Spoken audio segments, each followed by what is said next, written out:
Welcome back to the channel. This is the Casuals. I'm Jin. And I'm Saki. And today's episode is Impractical Questions. Yay, we're back at it again. Pretty fast, actually, now that I think about it, because it's only been 3 weeks, I want to say. Sure, I'm not sure, but yeah, we'll go 3 weeks. We have bad memory. We're old. We don't We're not remember that old. things. We're not that old. We just have horrible memory. I want to have an excuse, okay?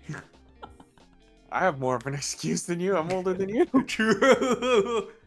Oh dear. Anyways, like every other impractical questions that we had, Saki will give me, a question that he has made in the past, and I'll try answering it to the best of my abilities on right away without thinking much, unless I get stun locked. That can happen. So yeah, these typically take a long time, so we're just gonna get started right away. So what do you got? All right, first one is it's gonna be a doozy. Okay. I want to know an answer of just purely not thinking. Okay, ready? Gotcha. Your question is: if one synchronized swimmer drowns, do the rest have to drown too? Yes. It's not synchronized. It's not synchronized if they don't go down with the ship, Exactly. That's what I thought.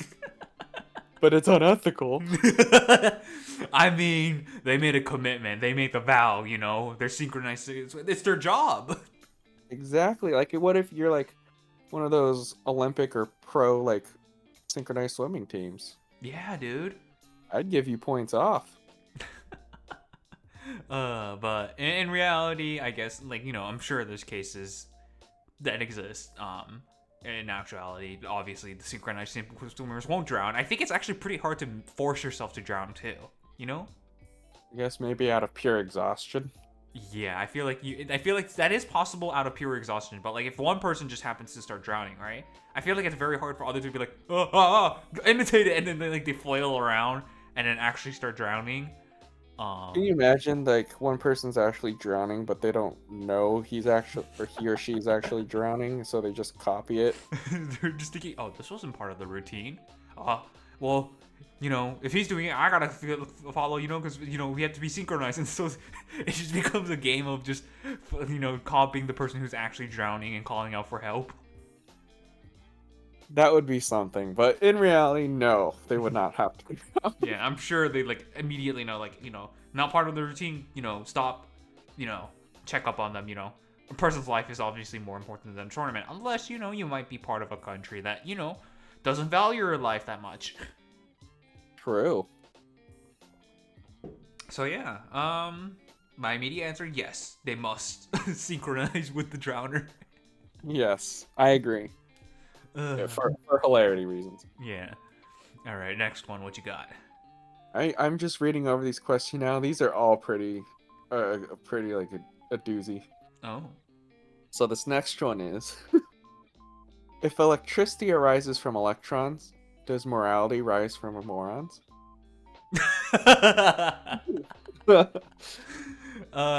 No, because no, I see what you did. Okay, oh no, oh god, in hilarity's sake, yes, I will say yes to humor that's hilarity's sake, because my initial thought was, because you said electricity and then electrons, right, and then you said morality and then morons, and then I was like, that doesn't match up, right, in terms of like wordplay, because it didn't. I don't know. It didn't register me that you did the same exact thing with electricity and electron. It went to the tron part. I didn't register that when you said moron. So I was like, no, that doesn't make sense. And then it finally clicked with me. Oh, I see what you mean. You see what I did there? Yeah. I feel like morons could give you morality. Yeah. It would depend on what they do, but I'm sure there's cases of like that. I'm sure it's very stretched, but maybe. And same thing for electricity coming from electrons. I'm pretty sure that's how it does. I'm actually probably gonna avoid making some claims because it could be completely fictitious and rage-inducing, being like, this man's a moron. He must come from morality. so so I'll avoid that to get to avoid getting pitchforked by whoever could be listening to this, whether they be listening to this like right when it comes out or a week later or even years later. Who knows? I'd like to avoid that situation where I get little stabbed. What about you? What did you think when you first made this question? I just wanted people to say yes. And it seems like you got your goal. Um, so yeah, that was actually that like at first I went like no, but then I just realized it was just me being dumb, and then I'm pretty sure if I understood right away it would have been yes immediately. Oh, that was a good one. Yeah. All right, so the next one won't be as dumb. It is, why do we keep our garments in a suitcase and our suits in a garment bag? Because you gotta keep the status quo of having each other's opposites, Yeah, I realized that a lot with English and these kind of questions. It's always Yeah. opposite. Oh, what were you gonna say? Sorry. I was just gonna say it's usually opposite. There's another question like this in a couple weeks. Oh, okay, okay, okay. For the next one. Sorry, the next episode of this. But yeah, I don't know. English is just weird. It is weird. I guess they didn't really just think about it when they first made the terms. I guess I feel like suit cases came along way later than suits. And then I feel like it probably was initially used for it, but people probably discovered, oh, suits get wrinkly pretty too easily. This is not very good. And so they had to use garment bags instead. That would make sense. So I'm sure the suitcase was actually, or you know what? Maybe the suitcase was made to accompany like a suit, if that makes sense. Like rather as almost like an accessory to match like a suit look. Okay, actually, yeah, that would make more sense if it was like an accessory, a suitcase. Let me look this up because I'm actually kind of curious. Origins of suitcase.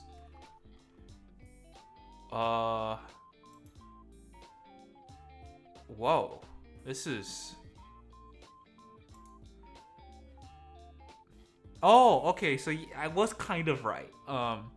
So it says on here, why is a suitcase called suitcase? And it says, the suitcase, named for its original purpose for carrying suits for business travelers, is a travel case for safely transporting personal items such as clothing, shoes, and toiletries. So, yes, it was originally made with the intent for carrying suits, but eventually people just, I guess, figured out there was probably maybe a better way to transport suits, or it wasn't just good enough, and they're like, hey, we can put other stuff in there.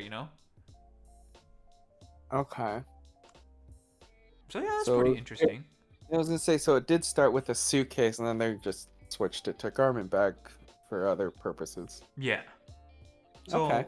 Yeah, original intent was there, but didn't stick.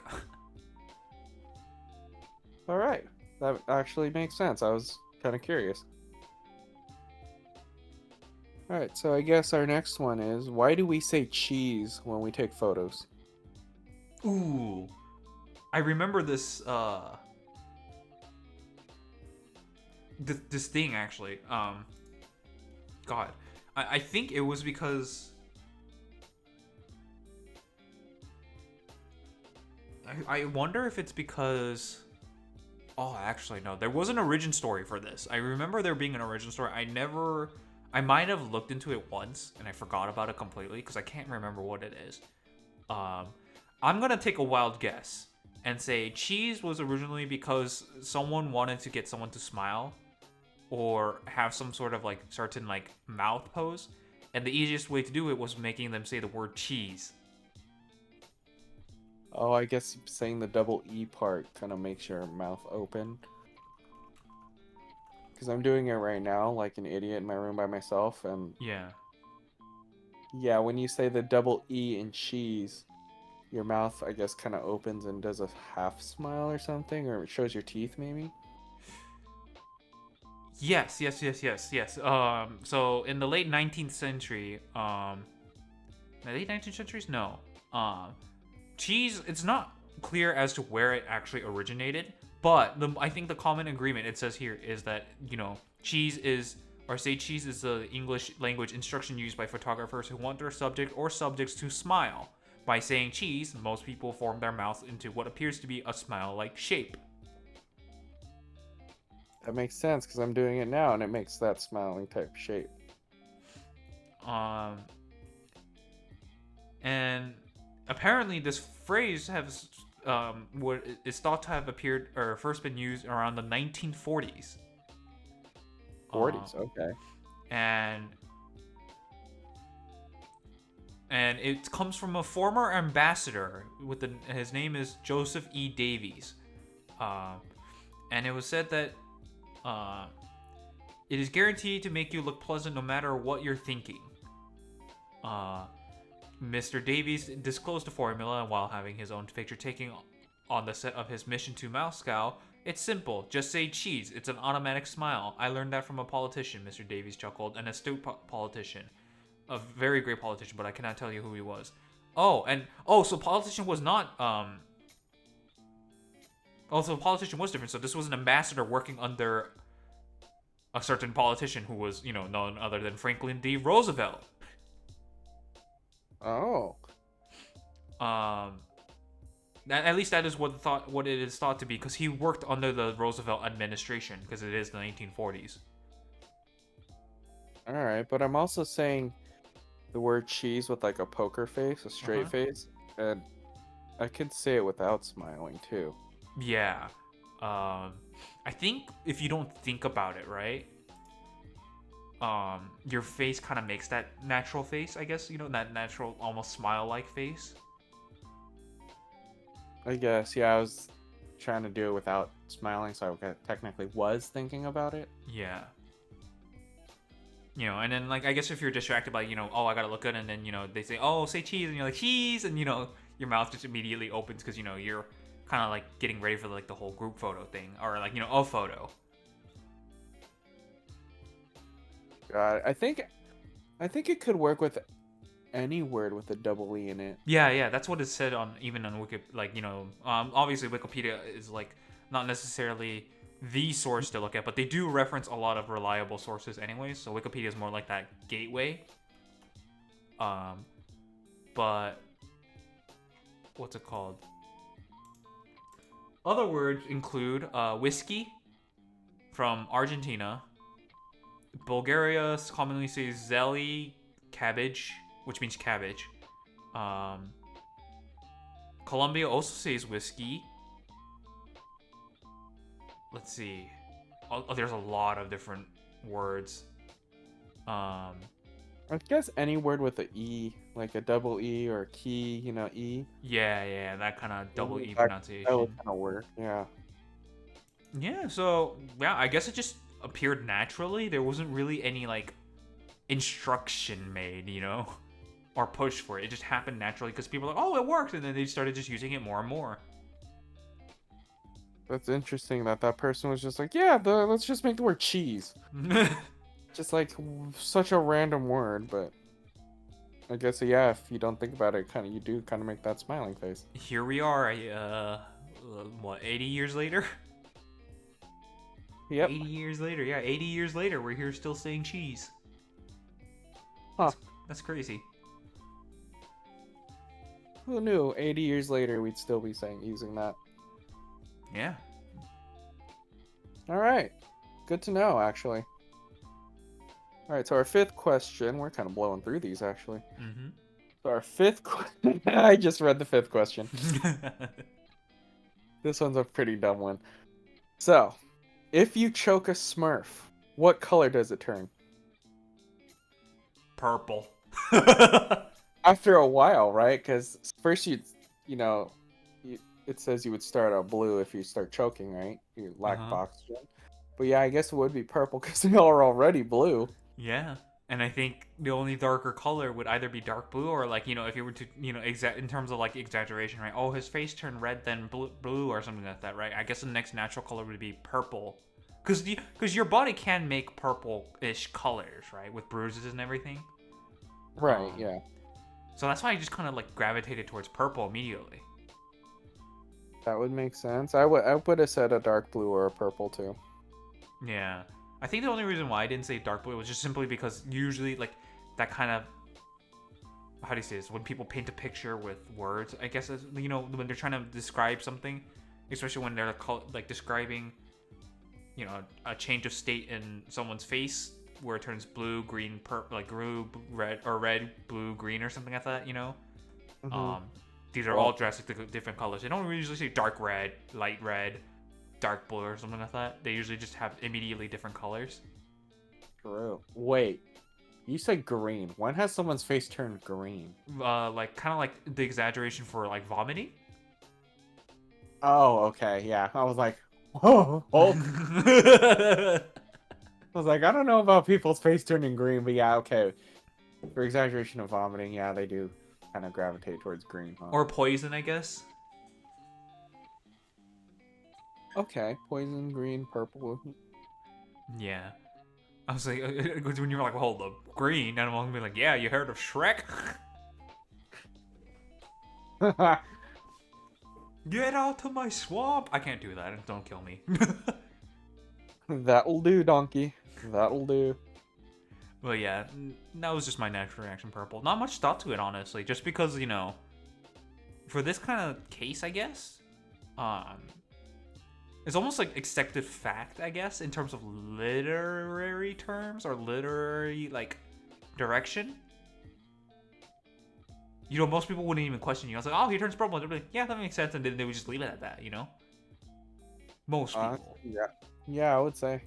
And then you get those people who are like, well, let's just say stoners. They're like, but really, what color would they be? You know what I mean? I feel like it's like a question of the ages for like when you're like high on weed or something. Yeah. Oh, dude, that'd be funny if I was just like in that mindset and then I was high. You know how many dumb questions I could think of then? And then you would look back at them when you're sober and you're just like, what did I even, what is this? But yeah, we're kind of blowing past this, but not a problem. I mean, this is one of the more different, it's a different change of pace compared to our last 3 episodes. So I guess we can move on to the next one for now. All right, so question 6. Mm-hmm. If you're invisible and you close your eyes, can you see through your eyelids? No. I want to say no because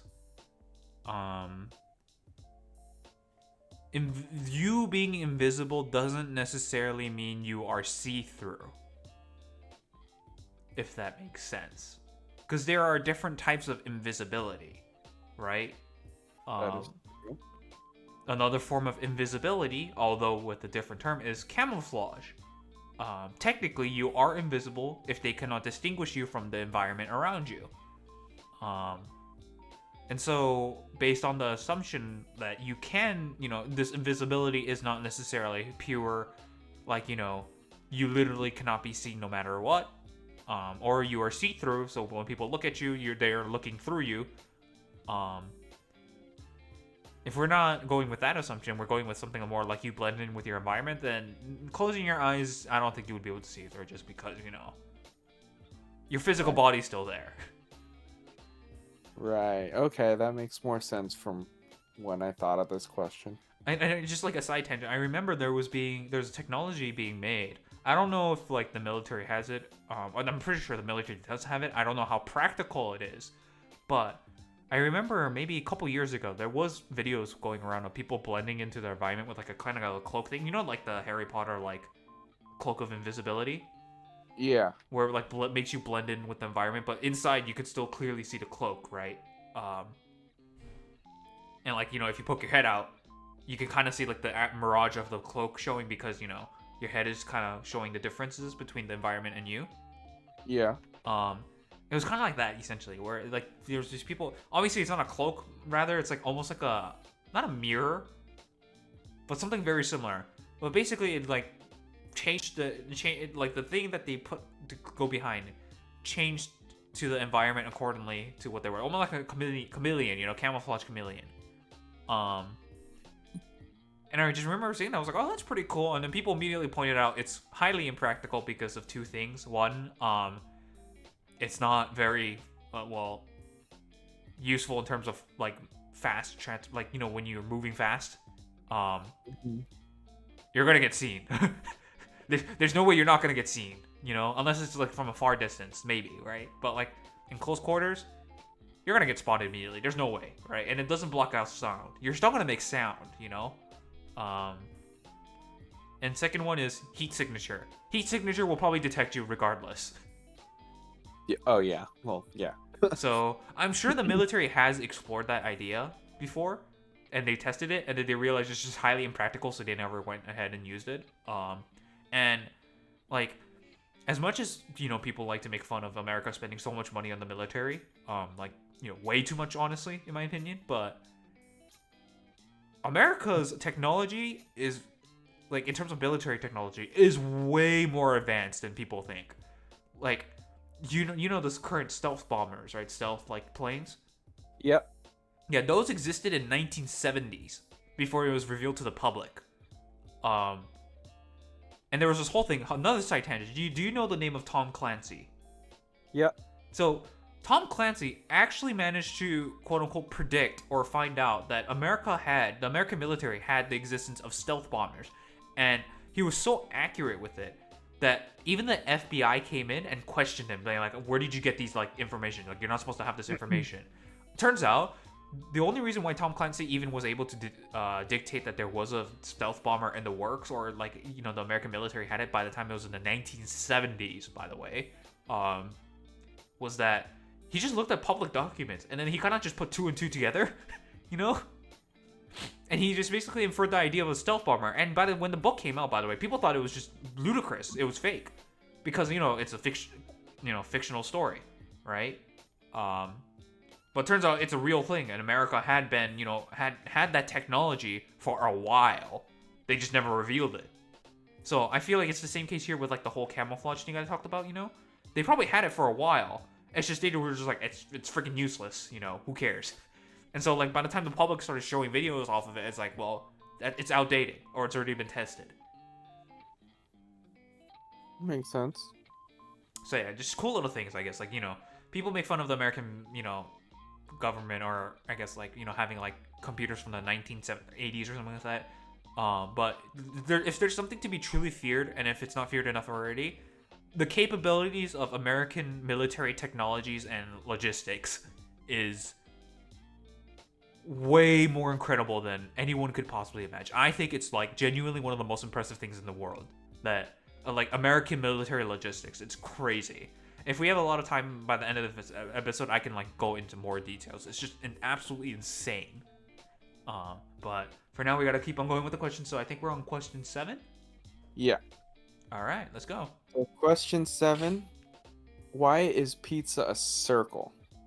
Cut into triangles, then put in a square box. So, boy, do I have... Well, quick answer. Geometry! They want to torture you with geometry! The math teachers are getting their vengeance! They said we'd never use geometry in our life. Here we are. Real answer, it was probably because of the way it was first made. As for the pizza being round. The easiest way to make a pizza, I would assume back then too, was before the existence of squares, right? Was literally you have a round dough, right? A ball of dough. And the easiest way is when you flatten it, it becomes round shaped, or, you know, oval shaped, depending on how you roll it. And so when they roll it, they're just like, put toppings on it, throw it in the oven, you know? And it just stuck, you know? They didn't really have a particular, like, they couldn't make it square, really. And if they did, they weren't going to waste, you know, scraps back then. So I feel like that's why it really stuck around with round. No, literally no other compelling reason. It was just round because when it was first made, they were just like, if it don't break, you know, don't fix it, you know? So I'm hearing laziness took over. Maybe. Well, can you really qualify it as laziness if you're the first inventor of it? Well, I mean, if you're just going with like you just roll it out and you're like, good enough. Like, what if they didn't want it circular or something? They just I couldn't wonder. be circular, you know? Do I you? also, Uh huh. I also think maybe it was a circle, and when they put it in a square box, it's maybe easier to get out of the box than if it was a square pizza in a square box. Yeah, and I also think just making the square boxes is a lot easier than making circle boxes. True. Um. So yeah, I think that's the. Oh, also, I'm assuming also square boxes because of like, well, obviously the intent wasn't back then, right? But mass transportation, um, I feel like it's a lot easier to square away circles or square boxes compared to circle boxes. You know, it's less of a risk to have things flying around. True. Um, so yeah. But as for like the round pizza, I don't know. May someone make a demand like, oh, you must make me a dish that has bread, sauce on top, some toppings on top too. Um, and I want it to look beautiful. And the guy was just like, just go with round. Or do you think it would just like, because I don't know, because there is no true origin to pizza. Like there is no one part plate, like one very specific place that it could be traced back to, or a person it could be traced back to. It just started appearing. Um, Mainly due to the fact that pizza comes from a derivative, I feel like, from like even older cuisine, and it just slowly transformed into it at some point or another. I can see that. So it was like it started off as like something else, and then someone just conned it as pizza. Yeah, I think that's what happened. And By like, someone, I'm probably meaning an Italian. yeah, maybe because like the true form of pizza, like the pizza that we know and eat today, didn't really start happening until Italians started trading with America, with tomatoes, because the tomatoes didn't really exist in Italy as far as I remember. The first origin of it, um, pizza was only really made when the current modern pizza was only made when the Italians started using the tomatoes from America, um, and then Italians grew it in their own place, and then they started just using it a lot, you know. All right. So yeah, Okay. Hmm. that's my answer. I feel like I'm correct, but obviously this is literally coming out of my in I don't know what the term is, injectures of things that I know vaguely about. If that makes sense, I'm making assumptions, wild assumptions, I guess. I mean, yeah, I assume most of these questions we're just making assumptions because we're not literally looking it up as we go. Yeah, All right. Well, we'll leave it at that, I guess. If you have the real reason, let us know. yeah. Let us know. I would love to hear it. All right. And with that, we'll move on. So, next question, not last, sorry. Next question. What happens to an idea after you forget it? Nothing. It no longer becomes. It's no longer an idea. It just ceases to exist.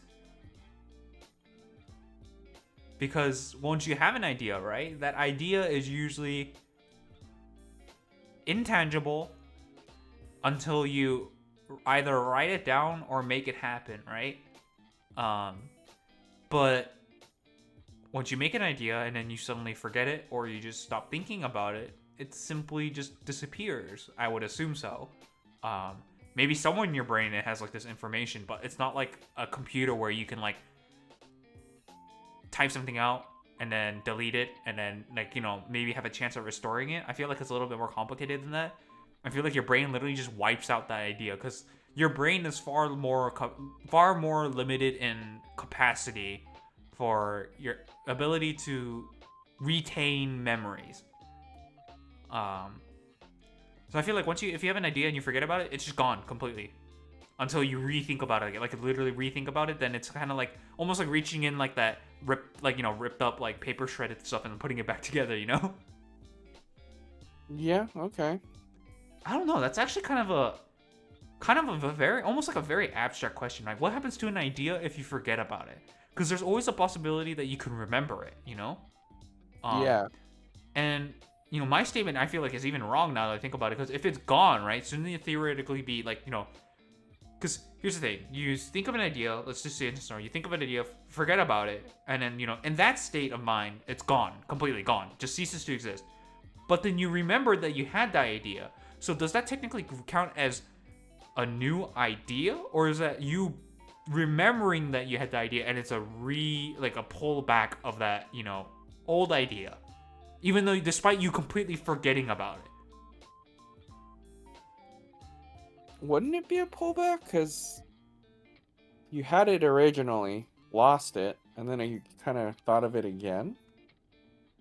Yeah, I guess it is a pullback. I guess the only way, because I guess it would be more of a statute of limitations. I guess Let's just say you got an idea and you forgot about it, and that's the end of the story. Then it's truly gone.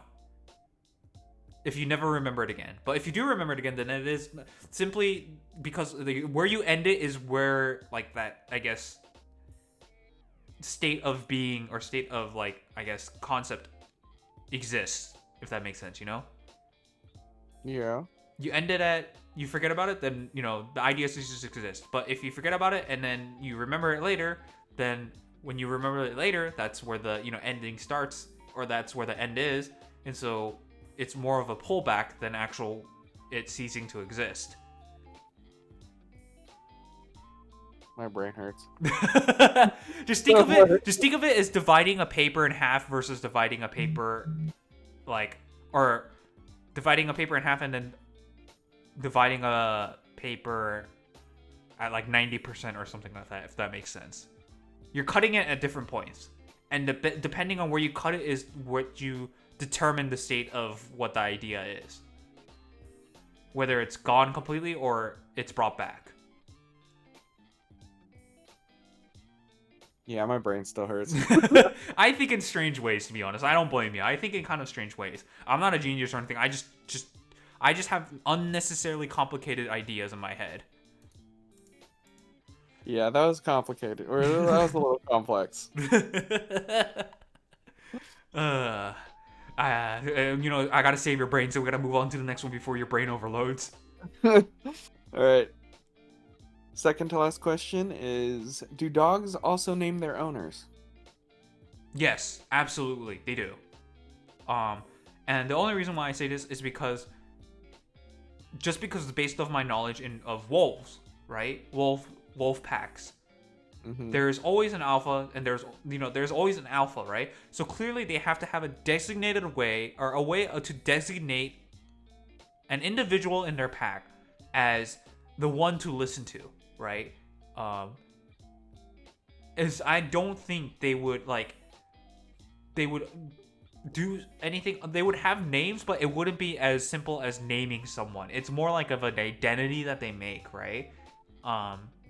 And I guess the way I'm saying it is the concept of naming is not going to be the same as what we think as conventional naming, like you being Saki, right?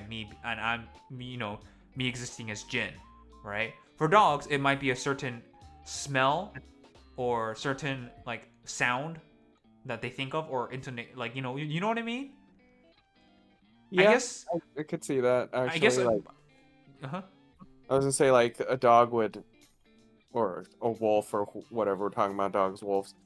They would name us as their alpha, I guess you could say. Yeah.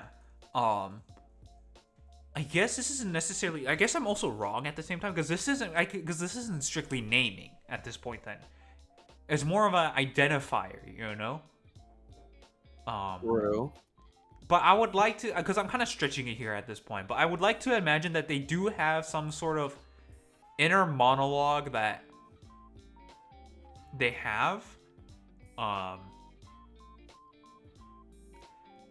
Because clearly they're able to communicate. Dogs can communicate with amongst each other, right?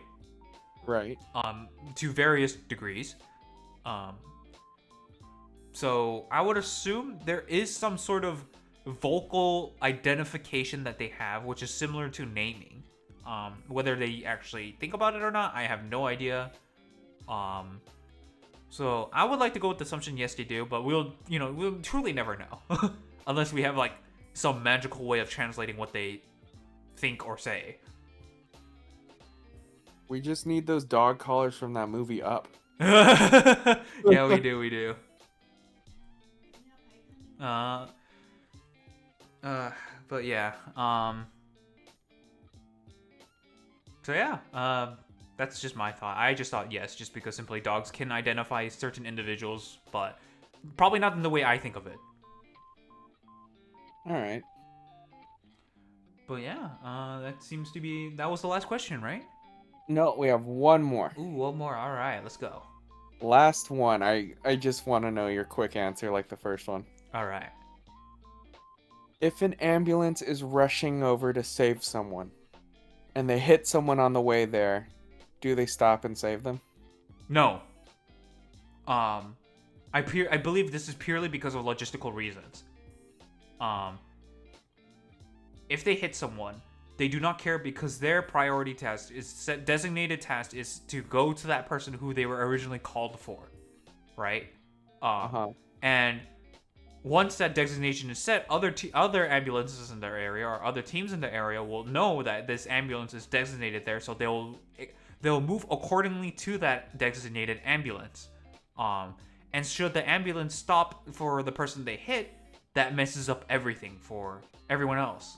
Um, for both like the dispatcher and then the, you know, what's it called, the the people who need to be on site people and everything, like the police people, firefighters. Yeah.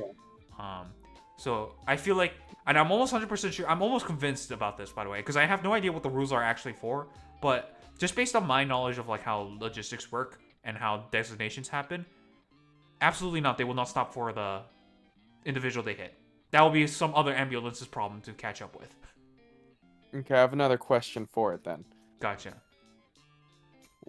Uh, let's say they hit someone like really bad and the person that was hit Uh huh. can't contact like a dispatcher or, Uh huh. 911.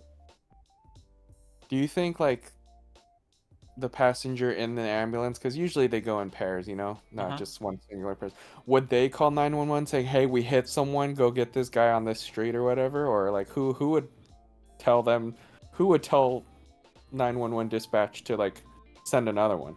I guess it really depends on the situation. Let's just say like you're on the freeway, right? Mm-hmm. In this case, the ambulance won't do shit. Why? Because there's other people that can call 911. If this was in the middle of nowhere, I think the ambulance would call. Like, so the passenger in the ambulance would call. Because they can look around and be like, there's no one here. Call the ambulance, you know? Yeah, but also their minds are going 1,000 miles an hour. You might True. they I would might I not would know. assume they do have the cognitive ability to function, being able to recognize situations really fast. I feel like, because you do need to be a particular type of individual when you're working in that kind of area, I guess. Uh-huh. Um, so I feel like it may be delayed, right? Where they hit someone or something like that. Um, and like, if they're in the middle of nowhere, right? And it's they've been driving a while and there's no one there, right? I think they would be able to put two and two together pretty fast and be like, there's no one here. We still have to get to that person. Call, passengers will be like, all right, let me call 911. Let me call another team to see if they can get this guy, you know? Or they Yeah. might just be like, they might, another situation might happen where they're able to coordinate with another ambulance where they're like, hey, we're the closest person to this guy.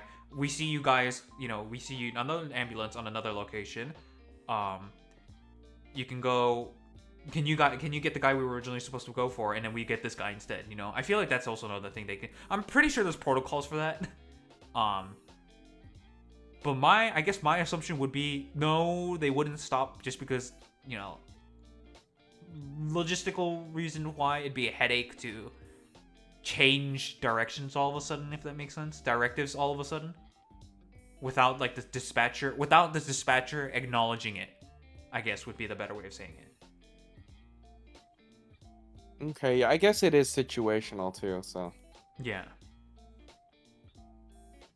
All right. That Um would make sense. yeah. So yeah. I mean, that's all I know. I mean, who knows what I mean. Some person might be working in the EMT and be like, "That's wrong. How dare you, We save every life we can." I don't know. So who knows, this might bite me in the ass later in the future. Yeah, let's hope no AMT watches this. Yeah. We must pray, or else they're gonna be like, one day they'll target us when I'm driving down the freeway and they smash into me and they're like, "Good luck. We're not gonna help you because what you said in episode this 2 years ago." You're on your own. Yeah. Um. So funny enough, we mentioned that we were going through this fast, but it's already been 40 minutes. Surprisingly. Real. Yeah, it's been 40 minutes since we started recording. So, fortunately, I cannot go on my rant about American military logistics. So that will probably have to be maybe for next week's episode. But for now, I'm gonna end it here. So I'm Jin, And I'm Saki. and this is the Casuals, and we will see you next week. Bye bye.